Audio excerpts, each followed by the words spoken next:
നമസ്കാരം. മലയാളി വാർത്ത ഇൻസൈഡിലേക്ക് സ്വാഗതം.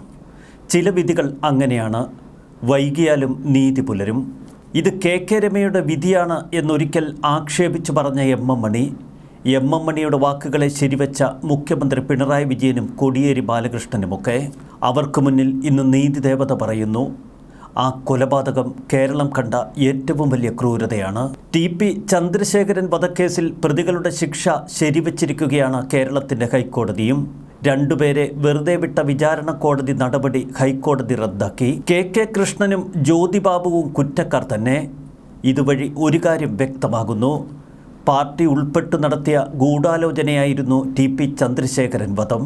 TP ചന്ദ്രശേഖരൻ്റെ ആത്മാവ് ഇത് കണ്ട് സമാധാനിക്കുന്നുണ്ടാവാം. ഇപ്പോൾ പിണറായി വിജയന് വീഴ്ചയുടെ കാലമാണ്.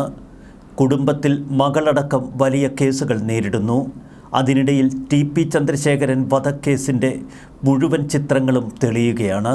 ജയിൽ ശിക്ഷ അനുഭവിക്കവേ മരിച്ച PK കുഞ്ഞനന്ദനും കുറ്റക്കാരനാണ് എന്ന് ഹൈക്കോടതി ശരിവെക്കുന്നു. 2020 ജൂണിലാണ് PK കുഞ്ഞനന്ദൻ മരിച്ചത്. 36 പ്രതികളുണ്ടായിരുന്ന കേസിൽ CPM നേതാവായിരുന്ന P മോഹനൻ ഉൾപ്പെടെയുള്ള 24 പേരെ വിട്ടയച്ചിരുന്നു. 12 പ്രതികളാണ് ശിക്ഷാവിധിക്കെതിരെ അപ്പീൽ നൽകിയത്. അതേസമയം പ്രതികൾക്ക് പരമാവധി ശിക്ഷ നൽകണമെന്ന് കെ രമയും പ്രോസിക്യൂഷനുമൊക്കെ ആവശ്യപ്പെട്ടിരുന്നു. CPM നേതാവ് P മോഹനൻ ഉൾപ്പെടെയുള്ളവരെ വിട്ടയച്ചതിനെതിരെയായിരുന്നു കെ രമയുടെ ഹർജി. 2012 മെയ് 4 ആ ദിവസം കേരളം ഒരിക്കലും മറക്കില്ല. ഒരു രാഷ്ട്രീയ പകയുടെ കൊടും ക്രൂരതയുടെ കൊലപാതകത്തിൻ്റെ ദിവസം. RMP സ്ഥാപക നേതാവായ TP ചന്ദ്രശേഖരനെ വടകരയ്ക്കടുത്ത് വള്ളിക്കാട് അക്രമി സംഘം ബോംബെറിഞ്ഞ് വീഴ്ത്തി. പിന്നീട് അതിക്രൂരമായി അദ്ദേഹത്തെ വെട്ടിക്കൊലപ്പെടുത്തി. ചന്ദ്രശേഖരൻ CPMൽ നിന്ന് വിട്ടുപോയി തൻ്റെ സ്വദേശമായ ഒഞ്ചിയത്ത് RMP എന്ന പേരിൽ ഒരു പുതിയ പാർട്ടി ഉണ്ടാക്കിയതിന് CPM കൊടുത്ത മറുപടി: മരണം ഏതു തരത്തിലായാലും അത് വിധിയാണ് എന്ന് കരുതുന്ന വലിയൊരു വിഭാഗം ആളുകൾ കേരളത്തിലുണ്ട്. വൈധവ്യം വിധിയാണ് എന്ന് പറയുന്നവരുമുണ്ട്. എന്നാൽ അവരെ പരിഹസിക്കും വിധമാണ് ഒരിക്കൽ എം മണി ഒരു പ്രസ്താവന നടത്തിയത്. കെ രമയ്ക്ക് സംഭവിച്ചത് വിധിയെന്നാണ് അന്ന് എം മണി പ്രസ്താവന ഇറക്കിയത്. സാധാരണ വിധിയിൽ വിശ്വസിക്കാത്തവരാണ് കമ്മ്യൂണിസ്റ്റുകാർ. എങ്കിലും എം മണി എന്ന കമ്മ്യൂണിസ്റ്റ് വിധി എന്ന വാക്യം എടുത്തു പറഞ്ഞു. എം മണിയുടെ വാക്കുകളെ പിണറായി വിജയനും കോടിയേരിയുമൊക്കെ അന്ന് ശരിവച്ചിരുന്നു. ആ വിധി സമ്മാനിച്ചത് കമ്മ്യൂണിസ്റ്റ് പാർട്ടിയാണ് എന്ന് പറഞ്ഞുറപ്പിക്കുന്ന വാക്കുകൾ. TP ചന്ദ്രശേഖരൻ അതിക്രൂരമായി കൊല ചെയ്യപ്പെട്ടത് വിധിയാണ് എന്ന് മണിയാശാൻ പറഞ്ഞാൽ അതിനെ അവിശ്വസിക്കേണ്ട കാര്യമില്ല. അദ്ദേഹം പറഞ്ഞതിൽ തെറ്റൊന്നുമില്ല എന്ന് പാർട്ടി കൂടി അടിവരയിട്ടതോടെ കേരളം ഒരു കാര്യം ഉറപ്പിച്ചു: ആ ക്രൂര കൊലപാതകം പാർട്ടി കൊട്ടേഷനായിരുന്നു. പാർട്ടിക്ക് സ്വന്തമായി പോലീസും കോടതിയുമൊക്കെയുണ്ട് എന്ന് കേരളത്തോട് പറഞ്ഞത് CPM നേതാവായിരുന്ന MC ജോസഫൈൻ. എങ്കിൽ ഒരു ചോദ്യം ഇപ്പോഴും ബാക്കിയാണ്. കെ രമ ആവർത്തിച്ച് കേരളത്തോട് ചോദിക്കുന്ന ഒരേ ഒരു ചോദ്യം: ആരായിരുന്നു ആ കൊലപാതകത്തിന് ഉത്തരവിട്ടത്? ആ കൈകൾ പിണറായി വിജയന് നേർക്ക് നീട്ടിക്കൊണ്ടാണ് പലപ്പോഴും കെ രമ തൻ്റെ സംശയം ഉയർത്തിക്കാട്ടുന്നതും. പാർട്ടി കോടതി ശിക്ഷാവിധി വിധിച്ച് പാർട്ടി കിങ്കരന്മാർ നടപ്പിലാക്കിയ ആ കൊടും ക്രൂരതയുടെ പ്രതികൾ ഇപ്പോഴും ജയിലറയ്ക്കുള്ളിലാണ്. പക്ഷേ അവർ അനുഭവിക്കുന്ന സുഖസൗകര്യങ്ങൾ, അവർ നേടുന്ന പരോളുകൾ, അതൊക്കെ കേരളത്തിൻ്റെ ജനാധിപത്യത്തെ പല്ലിളിച്ച് കാട്ടുന്ന സംഭവങ്ങൾ തന്നെ. രാഷ്ട്രീയവും അധികാരവും ഉണ്ടെങ്കിൽ ആർക്കും ആരെയും കൊല്ലാം. കേസ് നടത്താൻ പണം കയ്യിൽ വേണം. എങ്കിൽ പുഷ്പം പോലെ കേസിൽ നിന്ന് ഊരി വരാം. അല്ലെങ്കിൽ ജയിലിനെ തന്നെ സുഖവാസ കേന്ദ്രമാക്കാം. TP കേസ് നമ്മുടെ ജനാധിപത്യ വ്യവസ്ഥയെ കൊഞ്ഞനം കാട്ടുന്നത് തന്നെ. TP കേസിൻ്റെ യഥാർത്ഥ സൂത്രധാരകർ ആര്? RMP പ്രവർത്തകരും നേതാക്കളുമൊക്കെ അന്നും ഇന്നും വിരൽ ചൂണ്ടുന്നത് കേരളം ഇന്ന് ഭരിക്കുന്ന മുഖ്യമന്ത്രിയുടെ നേർക്ക്. പിണറായി വിജയൻ്റെ കുലംകുത്തി പ്രയോഗമാണ് ഒടുവിൽ TP ചന്ദ്രശേഖരൻ്റെ വധത്തിൽ ചെന്ന് അവസാനിച്ചത് എന്ന് വിശ്വസിക്കുന്നവരാണ് RMP പ്രവർത്തകർ. TPയോട് അന്ന് പിണറായിക്കുണ്ടായത് അസാധാരണമായ പക. അത് പാർട്ടി നേതാക്കളിലൂടെ പകർന്നൊഴുകി. ഇത്രയും ദൂരവ്യാപകമായ പ്രത്യാഘാതങ്ങളുണ്ടാകും എന്നുറപ്പുള്ള ഇത്തരമൊരു ക്രൂര കൊലപാതകം നടപ്പിലാക്കണമെങ്കിൽ അതിനു പിന്നിൽ പാർട്ടിയുടെ ഏറ്റവും മുതിർന്ന നേതാക്കളുടെ അനുഗ്രഹാശിസ്സുകൾ ഉണ്ടാകും.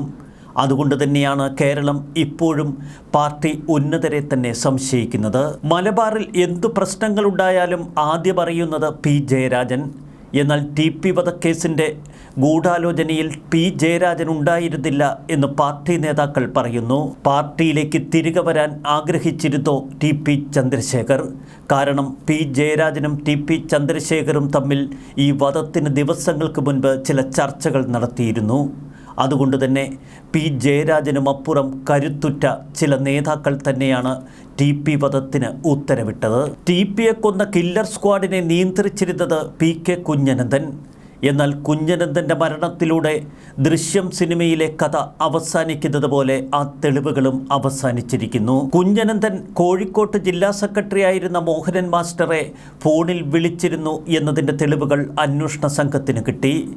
എന്നാൽ മോഹനൻ മാസ്റ്റർക്കപ്പുറത്തേക്ക് ആ ഗൂഢാലോചനയുടെ കണ്ണികൾ നീണ്ടില്ല. ഇന്നും KK രമ അന്വേഷിക്കുന്നത് ആ സൂത്രധാരർക്കു വേണ്ടി.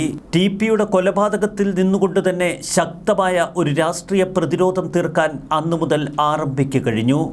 വടകര ലോക്സഭാ മണ്ഡലം അന്നു മുതൽ ഇന്ന് വരെ CPMന് അപ്രാപ്യമായി മാറി. ഒഞ്ചിയം പഞ്ചായത്ത് ഭരണം പോലും പിന്നീട് തിരിച്ചുപിടിക്കാൻ CPMന് കഴിഞ്ഞില്ല. ഒടുവിൽ KK രമ നിയമസഭയിൽ വിജയിച്ച് പിണറായി വിജയന് നേർക്ക് കൈ ചൂണ്ടിയിരിക്കുന്ന കാഴ്ച. TP വധക്കേസിലെ രാഷ്ട്രീയ ഗൂഢാലോചന കണ്ടെത്താൻ ആദ്യഘട്ടത്തിൽ തന്നെ പോലീസ് സംഘത്തിന് കഴിഞ്ഞിരുന്നു. CPM കുന്നുമ്മക്കര ലോക്കൽ കമ്മിറ്റി അംഗമായ KC രാമചന്ദ്രനായിരുന്നു ഈ ഗൂഢാലോചനയുടെ അരങ്ങത്ത് പ്രവർത്തിച്ചത്. പ്രാദേശിക നേതാവ് M. കൃഷ്ണൻ. അന്ന് മോഹനൻ മാസ്റ്ററെ അറസ്റ്റ് ചെയ്തപ്പോൾ കേരളം ശരിക്കും ഞെട്ടി. പാനൂരിലെ CPM നേതാവ് കുഞ്ഞനന്ദൻ നേരത്തെ തന്നെ അറസ്റ്റിലായിരുന്നു. ഈ കുഞ്ഞനന്ദനാണ് കൊടിസുനിക്ക് കൊട്ടേഷൻ നൽകിയത് എന്ന് പോലീസ് അന്ന് വ്യക്തമാക്കിയിരുന്നു. കുഞ്ഞനന്ദനെ തനിക്ക് ഭയമാണ് എന്ന് പോലീസിന് മൊഴി കൊടുത്ത കൊടിസുനി ഒരു കാര്യം കേരളത്തോട് വ്യക്തമാക്കി: പാർട്ടിക്ക് എത്രമാത്രം നിയന്ത്രണമുണ്ട് ഈ ഗുണ്ടാ സംഘത്തിന് മേൽ. ലക്ഷങ്ങൾ കൊടുത്ത് CPM എന്ന് കളത്തിലിറക്കിയത് രാമൻപിള്ള എന്ന അഭിഭാഷകനെ. രാമൻപിള്ളയുടെ കുതന്ത്രങ്ങളാണ് ചില പ്രതികൾ രക്ഷപ്പെടാനുള്ള കാരണം. ഒടുവിൽ മോഹനൻ മാസ്റ്റർ രക്ഷപ്പെട്ടത്. TP ചന്ദ്രശേഖരനെ വധിക്കാൻ 14-ാം പ്രതി P. മോഹനനും കൂട്ടുപ്രതികളായ CH അശോകനും KK കൃഷ്ണനും KC രാമചന്ദ്രനും ചേർന്ന് 30-ാം പ്രതി പഴയങ്കണ്ടി രവീന്ദ്രൻ്റെ ഓർക്കാട്ടുശ്ശേരിയിലെ പൂക്കടയിൽ 2012 ഏപ്രിൽ 2-ന് ഗൂഢാലോചന നടത്തി എന്നതായിരുന്നു പ്രോസിക്യൂഷൻ്റെ ഏറ്റവും കടുത്ത ആരോപണം. ഈ ആരോപണം പൊളിച്ചെടുക്കാൻ രാമൻപിള്ളയുടെ കുതന്ത്രങ്ങൾക്ക് കഴിഞ്ഞു. കുറ്റകൃത്യം നടന്ന ടവർ ലൊക്കേഷന് കീഴിൽ പ്രതികൾ ഒരുമിച്ചിരുന്നു എന്ന പ്രോസിക്യൂഷൻ വാദം. പ്രോസിക്യൂഷൻ മുന്നോട്ട് വെച്ച സമയത്തെ ചൊല്ലിയാണ് രാമൻപിള്ളയുടെ വാദം മുറുകിയത്. അതേസമയം പാർട്ടി കോൺഗ്രസിന് മുന്നോടിയായി ദീപശിഖ പ്രയാണങ്ങൾ ജില്ലയുടെ വിവിധ ഭാഗങ്ങളിൽ നടന്നിരുന്നു. പൂക്കട സ്ഥിതി ചെയ്യുന്ന സ്ഥലത്ത് ദീപശിഖ പ്രയാണം നടന്ന ദിവസമാണ് ഗൂഢാലോചന നടന്നതായി പ്രോസിക്യൂഷൻ ആരോപിച്ചത്. പൂക്കടയിൽ നിന്ന് അല്പം അകലെയുള്ള ഒഞ്ചിയം രക്തസാക്ഷി സ്ക്വയറിൽ ദീപശിഖ പ്രയാണത്തിൽ പങ്കെടുക്കാനെത്തിയതാണ് നേതാക്കൾ എന്ന വാദമുഖമുയർത്തി രാമൻപിള്ള. ആ വാദമുഖത്തിന് കൂടുതൽ ബലം പകരാൻ ഒരു ഫോട്ടോഗ്രാഫും അദ്ദേഹം ഹാജരാക്കി. സമയം സൂചിപ്പിക്കുന്ന ഫോട്ടോഗ്രാഫ്. ഒരു വ്യക്തിയെ കൊല്ലാൻ എന്തിനാണ് 51 വെട്ട്? രാഷ്ട്രീയ പകയുടെ ഏറ്റവും ഭയാനകമായ കാഴ്ചയായിരുന്നു ആ കൊലപാതകം. TPയുടെ മുഖത്തേക്കൊന്ന് നോക്കിയവർ നടുങ്ങിപ്പോയി. ആ മുഖം ഇനി ഒരിക്കലും ദൃശ്യമല്ല. വള്ളിക്കോട് ടൗണിലൂടെ ബൈക്കിൽ പോകവേ TPയുടെ പിന്നാലെയെത്തിയ ഇന്നോവ കാർ. സംഘം ക്രൂരമായി TP ചന്ദ്രശേഖരനെ വെട്ടിവീഴ്ത്തി. സംഭവം കണ്ട് ഓടിക്കൂടിയ നാട്ടുകാർക്ക് നേരെ ബോംബെറിഞ്ഞു. അക്രമി സംഘം കാറിൽ രക്ഷപ്പെടുമ്പോൾ കേരളം അക്ഷരാർത്ഥത്തിൽ നടുങ്ങി വിറച്ചു. കേരളത്തിൻ്റെ രാഷ്ട്രീയ ഭൂമികയിൽ കൊടുങ്കാറ്റുയർത്തിയ TP വധം. രാഷ്ട്രീയ എതിരാളികളെ ഭയപ്പെടുത്തി തങ്ങളുടെ ഉള്ളം കാലിനടിയിൽ നിർത്താൻ CPM പയറ്റിയ തന്ത്രം. CPMനെ ഏറെക്കാലം പ്രതിരോധത്തിലാഴ്ത്തിയ TP വധത്തിൻ്റെ അലയൊലികൾ ഇപ്പോഴും അവസാനിച്ചിട്ടില്ല. പ്രതികൾ ശിക്ഷിക്കപ്പെട്ടു എന്ന് സമാധാനിക്കുമ്പോഴും ഒരു കാര്യം വ്യക്തമാണ്: കൊന്നവരെ മാത്രമാണ് കേസിൽ പിടിക്കാൻ കഴിഞ്ഞത്. കൊല്ലിച്ചവർ പലരും ഇപ്പോഴും ആര് എന്ന് വ്യക്തമല്ല. RMP എന്ന പാർട്ടിയുടെ സ്ഥാപക നേതാവായിരുന്നു TP എന്ന് ചുരുക്കപ്പേരിൽ അറിയപ്പെട്ട TP Chandrasekharan.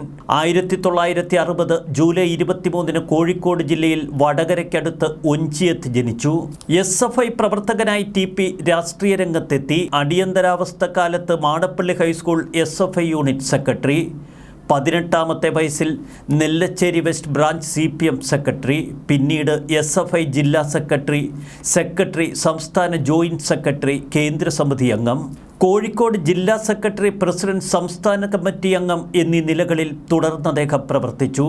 CPMന്റെ Onchiyam area committee അംഗമായിരുന്നു. ഒരിക്കൽ പാർട്ടിയുടെ തീപ്പൊരി നേതാവ്, SFI കാലഘട്ടത്തിൽ തൻ്റെ കൂടെ പ്രവർത്തിച്ച KK രമ എന്ന സഖാവിനെ ജീവിതസഖിയാക്കി TP ചന്ദ്രശേഖരൻ. VS അച്യുതാനന്ദന്റെ നിലപാടുകളോട് ചേർന്ന് നിന്നതോടെ പാർട്ടിയുടെ ഔദ്യോഗിക വിഭാഗത്തിൻ്റെ കണ്ണിലെ കരടായി. അത് പകയായി ആളിക്കത്തി. ആണുരത്തൻ TP ചന്ദ്രശേഖരൻ പലപ്പോഴും ഔദ്യോഗിക നേതൃത്വത്തിനെതിരെ നെഞ്ചുവിരിച്ചു നിന്നു. ഇതോടെ പക മറ്റൊരു തലത്തിൽ ആളിക്കത്തി. പ്രാദേശിക പ്രശ്നങ്ങളിൽ ഉറച്ച സമീപനം തന്നെയായിരുന്നു TPയുടേത്. പഞ്ചായത്ത് പ്രസിഡന്റ് സ്ഥാനം N വേണുവിൽ നിന്ന് ജനതാദളിന് വിട്ടുകൊടുക്കാനുള്ള തീരുമാനത്തിനെതിരെ TP ചന്ദ്രശേഖരൻ നിർണായകമായ ഒരു നിലപാടെടുത്തു. ഇതാണ് തൻ്റെ രാഷ്ട്രീയ ജീവിതത്തിനപ്പുറം വ്യക്തിജീവിതം തീരാനുള്ള കാരണം. പിന്നീട് RMP എന്ന രാഷ്ട്രീയ പാർട്ടിയിലേക്ക് വളർന്ന രാഷ്ട്രീയ സംഭവ വികാസങ്ങൾ. 2009 ലോക്സഭാ തെരഞ്ഞെടുപ്പിൽ വിമതരുടെ കൂട്ടായ്മയായ ഇടതുപക്ഷ ഏകോപന സമിതിക്ക് വേണ്ടി സ്വതന്ത്ര സ്ഥാനാർത്ഥിയായി വടകരയിൽ മത്സരിച്ച TP 21,833 വോട്ടുകൾ നേടിയതോടെ പാർട്ടി ഞെട്ടിവിറച്ചു. TP ചന്ദ്രശേഖരൻ ഈ നിലയിൽ വളർന്നാൽ മേഖലയിൽ CPM ഉണ്ടാവില്ല എന്ന് പാർട്ടി തിരിച്ചറിഞ്ഞ നാളുകൾ. അതുകൊണ്ട് തന്നെ പല തന്ത്രങ്ങളും അവർ പുറത്തെടുത്തു. ഒടുവിൽ TPയുടെ നെഞ്ചുറപ്പിന് പിന്നിൽ ഒരു കാര്യം പാർട്ടി ഉറപ്പിച്ചു: ഇനി TPയെ കൊലപ്പെടുത്തുക മാത്രമേ മാർഗമുള്ളൂ. സംസ്ഥാന രാഷ്ട്രീയ കൊലപാതകങ്ങളുടെ ചരിത്രത്തിലെ ഏറ്റവും ആസൂത്രിത കൊലപാതകമായിരുന്നു TP ചന്ദ്രശേഖരൻ്റേത്. കേസന്വേഷണം ഏറ്റെടുത്ത സംഘത്തലവൻ വിൻസെൻ്റ് M. പോൾ തൻ്റെ അന്വേഷണ സംഘത്തിന് നൽകിയ നിർദ്ദേശം ഇതായിരുന്നു: ശാസ്ത്രീയ അന്വേഷണ മാർഗങ്ങൾ മാത്രമേ പ്രതികളെ പിടികൂടുന്നതിനും ചോദ്യം ചെയ്യുന്നതിനും സ്വീകരിക്കാവൂ. ഒരാളെ ഇടിച്ചുത്തരം പറയിച്ചാൽ ഭാഗികമായ തെളിവുകളെ നമുക്ക് കിട്ടൂ. മറിച്ച് ശാസ്ത്രീയമായ രീതിയിൽ ചോദ്യം ചെയ്താൽ നമ്മൾ പ്രതീക്ഷിക്കാത്ത തെളിവുകൾ ലഭിക്കും. ഹെഡ്ക്വാർട്ടേഴ്സ് IG അനൂപ് കുരുവിള ജോണിനെ സംഘത്തിൽ ഉൾപ്പെടുത്തണമെന്ന ADGPയുടെ ആവശ്യം പരിഗണിച്ചു.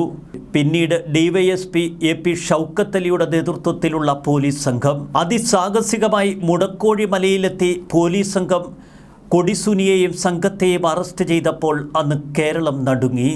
കുന്നുകളും ഇടുങ്ങിയ റോഡുകളും നിറഞ്ഞ മുഴക്കുന്ന് എന്ന പാർട്ടി ഗ്രാമത്തിൽ നിന്ന് കൊടിസുനിയെയും സംഘത്തെയും അതിസാഹസികമായി അറസ്റ്റ് ചെയ്തത് AP ഷൗക്കത്ത് അലിയുടെ നേതൃത്വത്തിൽ. ചെങ്കുത്തായ മല കയറി മുകളിലെത്തുമ്പോഴേക്കും ഒളിവിൽ കഴിയുന്നവർ രക്ഷപ്പെടാനുള്ള എല്ലാ സാഹചര്യങ്ങളും ഉണ്ടായിരുന്നു.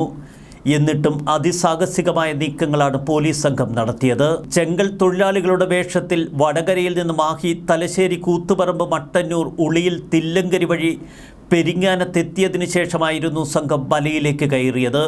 അതും ഒരു ഇഷ്ടിക ലോറിയിൽ. പിന്നീട് ഓപ്പറേഷൻ രജീഷ് എന്ന ഓപ്പറേഷനിലൂടെ TK രജീഷിനെ അടക്കം പിടികൂടിയ പോലീസ് സംഘം. അതിസാഹസികമായി അന്ന് പോലീസ് കീഴടക്കിയത് പാർട്ടി ഗുണ്ടകളെ മാത്രമല്ല, കേരളത്തെ നടുക്കിയ കൊലപാതക കേസിൻ്റെ യഥാർത്ഥ പ്രതികളെ. അവിടെ പാർട്ടി ഞെട്ടിവിറച്ചു. സാധാരണ പാർട്ടി സമ്മാനിക്കുന്ന ലിസ്റ്റിൽ നിന്നാണ് പ്രതികളെ പോലീസ് കസ്റ്റഡിയിലെടുക്കുന്നത്. അതിന് ആദ്യമായി വന്ന തിരുത്ത്. തിരുവഞ്ചൂർ രാധാകൃഷ്ണൻ എന്ന മന്ത്രിക്ക് അതിൽ അഭിമാനിക്കാം.